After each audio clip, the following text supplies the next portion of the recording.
Salam Bapak Ibu di mana berada. Pada saat hari ini kita akan mulai ibadah kita. Tidak terasa pada hari ini kita sudah masuk ke minggu kedua di tahun 2021. Saya percaya kita bisa melewati tahun 2020 itu karena pertolongan Tuhan. Amin.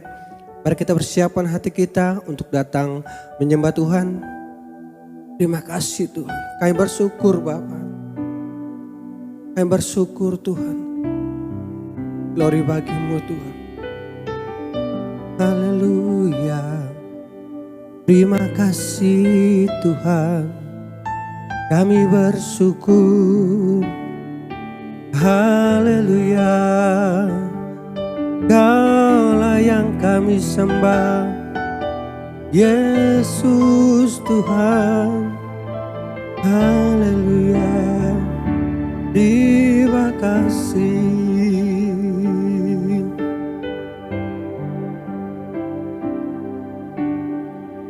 Pujian dan syukurku ku bawa padamu dengan rendah hati ku persembahkan.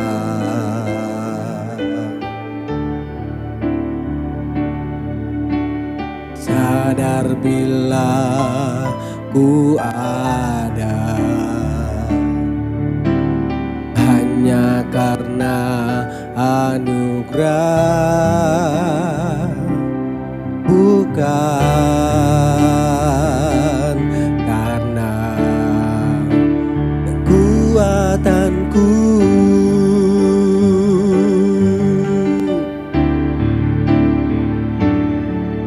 Utang hidupku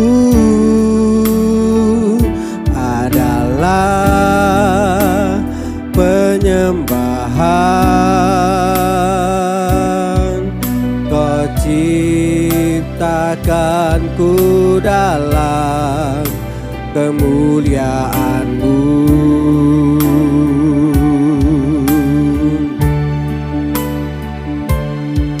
Utang hidupku berharga di mata-Mu. Segenap hidupku persembahkan. Mari kita angkat pujian ini dan katakan pujian kami. Pujian dan syukurku ku bawa padamu dengan rendah hati ku persembahkan.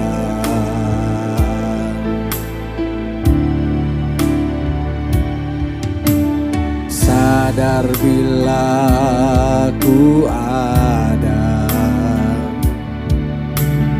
hanya karena anugerah, bukan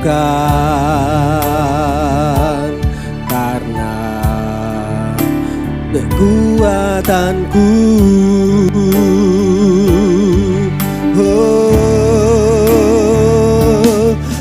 Utang hidupku adalah penyembahan. Kau ciptakanku dalam kemuliaan-Mu.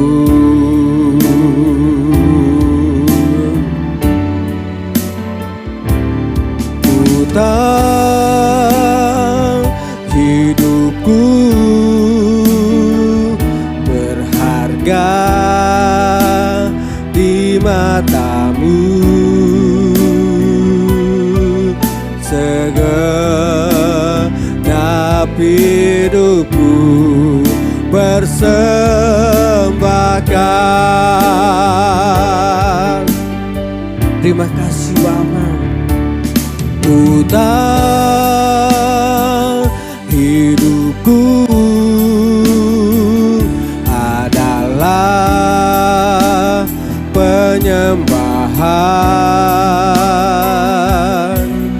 Kau ciptakanku dalam kemuliaan-Mu. Haleluya. Ku tahu hidupku berharga di mata-Mu. Segenap hidupku persembahkan. Segenap hidupku persembahkan. Segenap hidupku persembahkan. Haleluya. Kami sembah Kau Tuhan, kami tinggikan nama-Mu. Haleluya. Glory bagi-Mu Tuhan. Terima kasih Bapa. Haleluya. Kami agungkan nama-Mu, kami tinggikan. Terima kasih Bapa. Haleluya. Terima kasih. Saat ini Tuhan, kami bersyukur kalau kami ada pada saat ini. Itu karena anugerah-Mu dan pertolongan-Mu Tuhan. Saat ini Bapa, kami menyerahkan ibadah kami ke dalam tangan-Mu. Dari awal pertengahan kabarnya ke dalam tangan-Mu Tuhan. Oleh kuasa Tuhan yang bekerja di tempat ini. Terima kasih Bapa, menyerahkan ibadah kami ini ke dalam tangan-Mu, hanya di dalam nama Yesus. Haleluya. Amin. Kita akan mempersiapkan hati kita untuk mendengarkan firman Tuhan. Terima kasih. Terima kasih. Kami yakin Tuhan, firman-Mu nyata dalam kehidupan kami. Terima kasih Bapa. Kami aman dalam perlindungan-Mu Tuhan. Glory bagi-Mu Tuhan. Terima kasih Bapa. Terima kasih Bapa. Glory bagi-Mu. Glory bagi-Mu Tuhan. Terima kasih Bapa. Ku yakin saat Kau berfirman, ku menang saat Kau bertindak. Hidupku hanya ditentukan oleh perkataan-Mu. Ku aman karena Kau menjaga. Ku kuat karena Kau menopang. Hidupku hanya ditentukan oleh kuasa-Mu.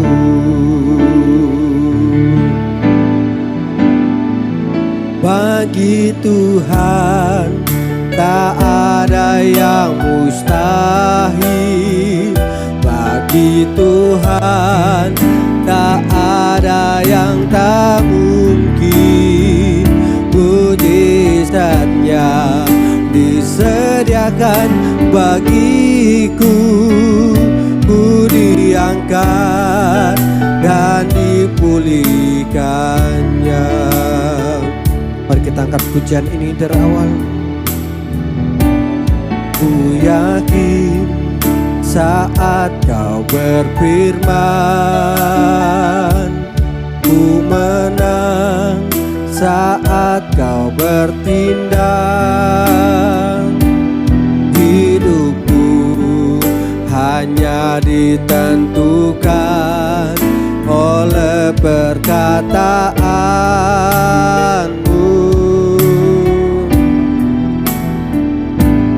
Ku aman karena kau menjaga. Ku kuat karena kau menopang. Hidupku hanya ditentukan oleh kuasa-Mu.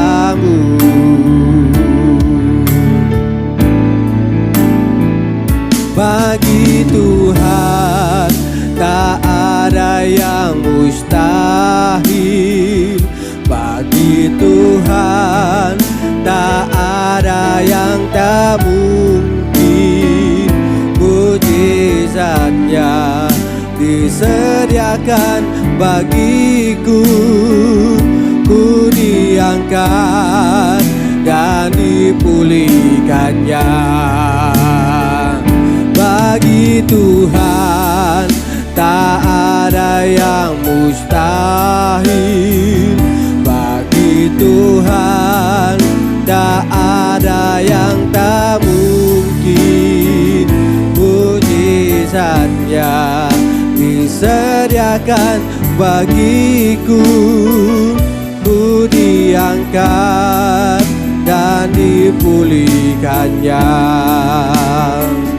Ku diangkat dan dipulihkannya. Ku diangkat dan dipulihkannya.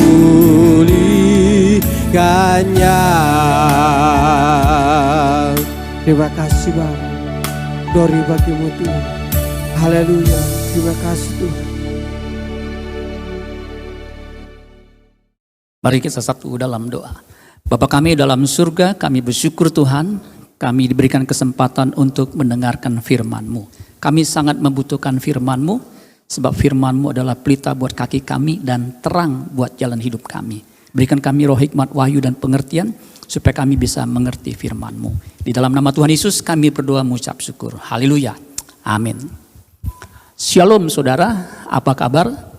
Saya berharap semua saudara sehat dan tetap kuat bertahan, bahkan tetap bersemi di tengah pandemi, dan tetap mekar di tengah keadaan yang sukar. Saudara-saudara sekalian, pada kesempatan ini saya akan menyampaikan firman Tuhan dengan judul Miskin Kok Bahagia. Ya. Diambil dari Matius pasal 5 ayat 3. Matius pasal 5 ayat 3 ini adalah bagian dari pengajaran Yesus ketika dia khotbah di bukit. Saya akan bacakan Matius 5 ayat 3 dikatakan begini. Berbahagialah orang yang miskin di hadapan Allah, karena merekalah yang empunya kerajaan sorga. Makanya judul khotbah saya, miskin kok bahagia. Karena dikatakan di sini, berbahagialah orang yang miskin di hadapan Allah. Kata berbahagia di ayat ini, itu dari kata Yunani makarios. Makarios artinya bless. Bless itu diberkati atau berkah atau beruntung. Ya, kata makarios itu bless. Juga artinya fortunate. Nah, fortunate itu beruntung. Yang ketiga arti kata makarios itu happy, bahagia. Ya. Makanya kalimat berbahagialah orang yang miskin di hadapan Allah itu seolah-olah berisi ucapan selamat. Ya. Kepada mereka yang miskin di hadapan Allah. Sehingga kalau saya boleh simplify, ya, happy poor to you. Selamat miskin kamu. Jadi miskin itu diucapkan sebagai selamat. Ya, biasanya kan kalau kita mengucapkan selamat itu ketika keadaan yang baik. Ya, ketika dalam pernikahan kita mengucapkan selamat berbahagia. Ya, ketika ada orang yang ulang tahun kita ucapkan selamat ulang tahun atau happy birthday. Ya, hari Minggu kita ucapkan happy Sunday.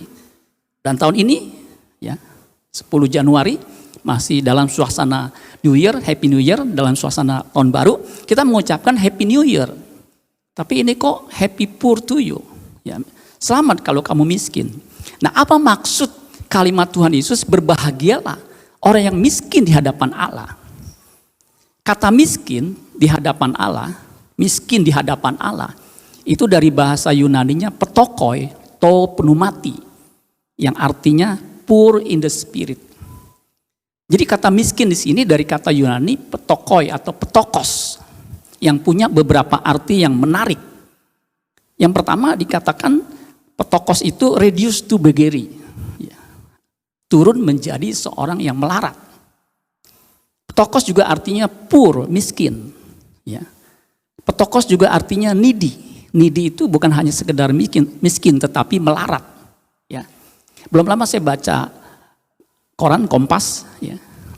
Menurut laporan PBB, laporan yang terbaru, akibat pandemi COVID-19 dikatakan 32 juta penduduk di negara miskin akan jatuh ke kemiskinan yang ekstrim atau yang absolut. Jadi bukan hanya miskin tetapi kemiskinan yang ekstrim, melarat. Ya. Nah, cocok dengan definisi di sini. Kata petokos juga artinya lacking in anything, berkekurangan dalam segala sesuatu. Ya.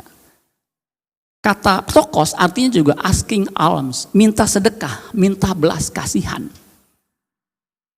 Helpless, helpless itu tidak berdaya atau mati kutu. Ya. Di hadapan Allah kita harusnya helpless, tidak berdaya atau mati kutu, gak bisa macam-macam.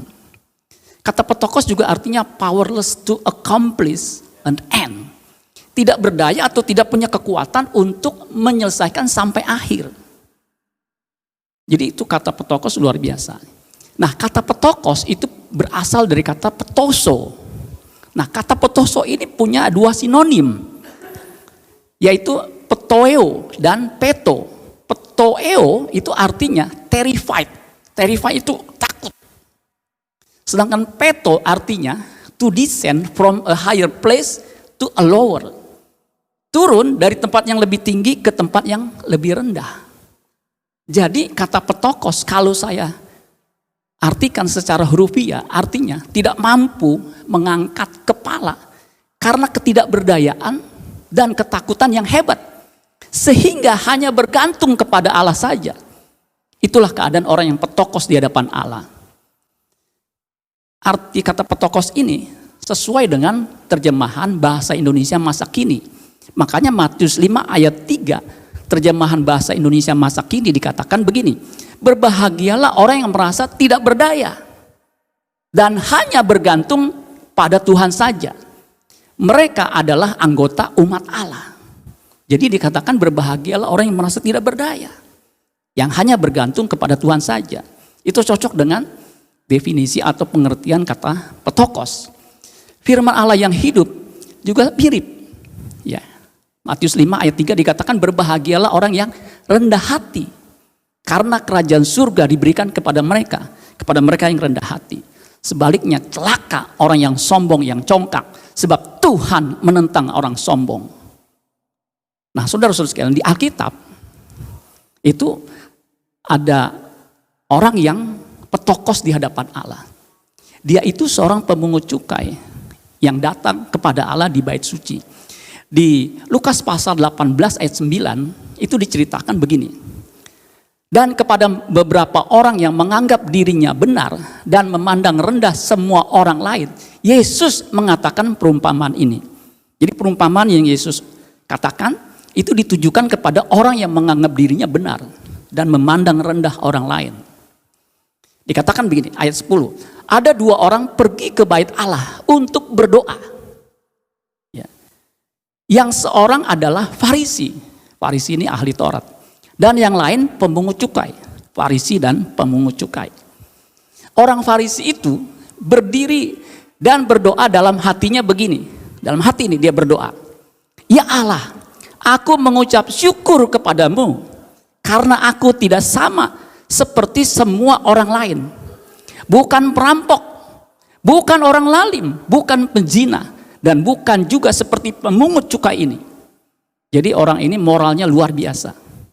Mantap. Ayat 12 dikatakan, aku berpuasa 2 kali seminggu. Senin Kemis mungkin. Aku memberikan 1/10 dari segala penghasilanku. Jadi orang Farisi ini religius. Tapi apa yang terjadi? Di ayat 13 dan 14 dikatakan begini. Tetapi pemungut cukai itu berdiri jauh-jauh. Bahkan ia tidak berani menengadah ke langit. Kalau orang Yahudi berdoa itu menengadah ke langit. Dia dikatakan bahkan tidak berani menengadah ke langit. Melainkan ia memukul diri. Dadanya dia pukul. Dan berkata, ya Allah, kasihanilah aku, orang berdosa ini. Ayat 14 perhatikan. Aku berkata kepadamu, Yesus berkata, orang ini maksudnya pemungut cukai, pulang ke rumahnya sebagai orang yang dibenarkan Allah. Dan orang lain itu, si orang Farisi, tidak. Sebab barang siapa meninggikan diri, ia akan direndahkan. Dan barang siapa merendahkan diri, ia akan ditinggikan. Jadi pemungut cukai ini seorang yang petokos di hadapan Allah. Sampai dia tidak berani menengadah ke atas. Nah di Alkitab saudara sekalian, Paulus itu sangat menghayati ajaran Tuhan Yesus ini. Itu dia nyatakan dalam suratnya, dalam tulisannya kepada jemaat, kepada anak rohaninya. Ya, ada 3 ayat yang saya bisa buktikan bahwa Paulus ini sangat menghayati miskin di hadapan Allah. 1 Timotius 1 ayat 15 sampai 16 dikatakan begini. Perkataan ini benar dan patut diterima sepenuhnya. Kristus Yesus datang ke dunia untuk menyelamatkan orang berdosa. Semua orang sudah berbuat dosa, kehilangan kemuliaan Allah. Dan di antara mereka akulah yang paling berdosa. Jadi Paulus berkata di antara mereka orang berdosa, di antara orang berdosa akulah yang paling berdosa. Tetapi justru karena itu aku dikasihani agar dalam diriku ini sebagai orang yang paling berdosa, Yesus Kristus menunjukkan seluruh kesabarannya. Dengan demikian aku menjadi contoh bagi mereka yang kemudian percaya kepadanya dan mendapat hidup yang kekal. Paulus merasakan bahwa dia orang yang paling berdosa. Di 1 Korintus 15 ayat 9 dia bilang begini. Ini perhatikan saudara, ini orang yang betul-betul menghayati ajaran Yesus. Berbahagialah orang yang miskin di hadapan Allah. Karena aku adalah yang paling hina dari semua rasul. Ada beberapa rasul, ya, dia berkata aku yang paling hina. Padahal dia menulis Alkitab, kitab, surat itu dijadikan kitab itu 13. Bahkan kemungkinan itu Ibrani dia yang tulis. Tapi dia berkata aku yang paling hina di antara semua rasul. Bahkan tidak layak disebut rasul. Sebab aku telah menganiaya jemaat Allah. Paulus seorang yang rendah hati. Padahal dia rasul yang hebat. Ini orang yang petokos di hadapan Allah. Makanya tidak heran Tuhan mengaruniakan dia luar biasa. 9 karunia dia miliki. Ya, itu luar biasa. Efesus 3 ayat 8, ini yang terakhir, bukti bahwa Paulus seorang yang menghayati ajaran Tuhan Yesus. Dan saya berharap saudara dan saya menghayati ajaran ini tahun ini saudara. Supaya kita punya kerajaan surga. Dikatakan begini, Efesus 3 ayat 8, kepadaku yang paling hina di antara segala orang kudus. Dia berkata, yang paling hina di antara segala orang kudus. Telah dianugerahkan kasih karunia ini untuk memberitakan kepada orang-orang bukan Yahudi kekayaan Kristus yang tidak terduga itu. Saudara-saudara sekalian, Paulus contoh yang konkret seorang yang petokos di hadapan Allah. Tahun ini 2021 kita sudah 10 hari memasuki tahun ini. Kita tidak tahu apa yang terjadi di tahun 2021 ini. Tetapi kalau kita merendahkan diri dan mengandalkan Tuhan, kita pasti ditolong. Makanya kita tidak usah takut. Sebab Tuhan menyertai kita. Ayat terakhir, Yeremia 17 ayat 7 dan 8 dikatakan begini. Diberkatilah orang yang mengandalkan Tuhan. Yang menaruh harapannya pada Tuhan. Ia, orang yang mengandalkan Tuhan dan menaruh harapannya pada Tuhan. Ia akan seperti pohon yang ditanam di tepi air. Yang merambatkan akar-akarnya ke tepi batang air. dan yang tidak mengalami datangnya panas terik, yang daunnya tetap hijau, yang tidak khawatir dalam tahun kering, dan yang tidak berhenti menghasilkan buah. Itu kalau orang petokos di hadapan Tuhan, dia hanya mengandalkan Tuhan dan menaruh harapannya hanya kepada Dia. Dikatakan diberkatilah, dari kata Ibrani barak, artinya sama, bless, diberkati, berkah, beruntung. Ya, salut. Tuhan menaruh hormat kepada orang yang mengandalkan Dia. Jadilah orang yang miskin di hadapan Allah, karena Dialah yang empunya kerajaan sorga. Amin buat firman Tuhan. Tuhan Yesus memberkati. Mari kita satu dalam doa. Bapa kami dalam surga, kami bersyukur Tuhan diingatkan untuk kami senantiasa miskin di hadapan Allah. Hanya mengandalkan Tuhan saja.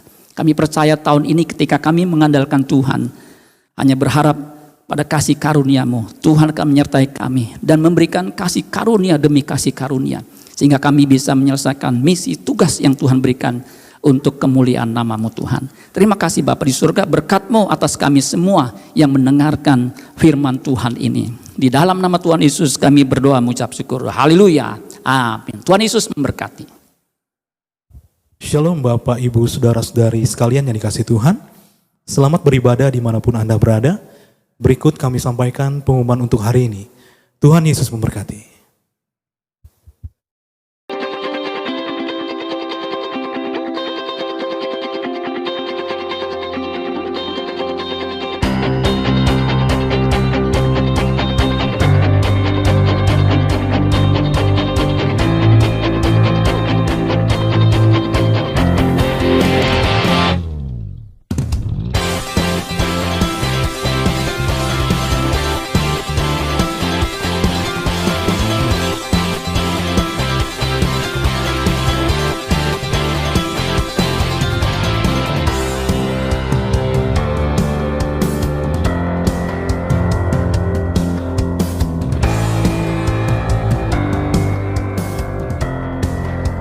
Tuhan kiranya memberkati dan melindungi. Tuhan menyinarkan wajahnya dan memberikan kasih karunia. Tuhan menghadapkan wajahnya dan memberikan kau damai sejahtera. Anugerah kasih Allah Bapa di dalam kerajaan surga, kasih karunia dan cinta kasih Tuhan Yesus Kristus, serta persekutuan kekuatan penghiburan Allah Roh Kudus yang terus tinggal menyertai saudara-saudara sekalian hari ini sampai Maranatha Tuhan Yesus Kristus datang kembali. Yang percaya katakan bersama saya, amin.